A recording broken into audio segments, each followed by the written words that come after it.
সিরিয়ার দামেস্কের তাদামন জেলার পরিত্যক্ত ভবন থেকে মিলেছে মানুষের বিভিন্ন অঙ্গ-প্রত্যঙ্গের হাড়। এলাকাটিতে গণকবর থাকার বিষয়টি নিশ্চিত করেছেন গবেষকরা।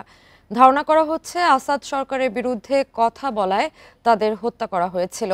আসাদের পতনের পর অঞ্চলটিতে প্রবেশ করে দুঃসহ স্মৃতিকে স্মরণ করছে সিরীয়রা। পরিত্যক্ত ভবনের নিচে পাওয়া এই হাড়ের টুকরো যেন সদ্য ক্ষমতাচ্যুত হওয়া বাশার আল আসাদ সরকারের নৃশংসতা ও ভয়াবহতার চিত্র। গত ১৩ বছরের গৃহযুদ্ধে বিদ্রোহীদের ওপর ব্যাপক দমনপীড়ন চালায় আসাদ বাহিনী। ২০১১ সাল থেকে প্রায় লক্ষাধিক সিরীয় নিহত হয়েছে বলে অনুমান করা হয়।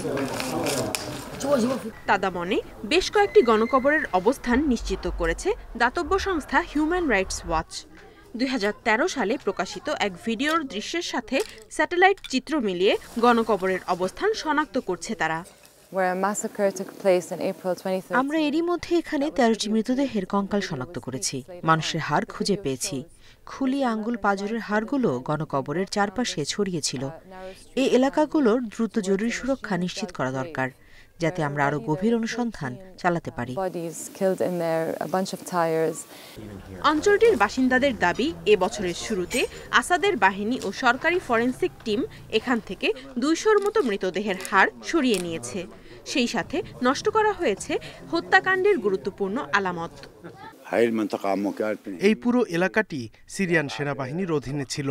প্রতিদিন ২০ থেকে ৩০ জন মানুষকে তারা এখানে গুলি করে হত্যা করত। রাত হলেই আমাদের বিল্ডিং থেকে শুধু গুলির শব্দ শুনতাম। ২০২৩ সালে তাদামনে ৪১ বেসামরিক নাগরিককে হত্যার দায়ে আসাদ সরকারের এক নিরাপত্তা কর্মকর্তা ও তার পরিবারের বিরুদ্ধে ভ্রমণ নিষেধাজ্ঞা জারি করে যুক্তরাষ্ট্র। তাদের বিরুদ্ধে আনা হয় গণহত্যার অভিযোগ। নতুন অন্তর্বর্তী সরকারের কাছে এই হত্যাকাণ্ডের বিচার দাবি করেছেন স্থানীয়রা। Nadia Tabassum, independent news.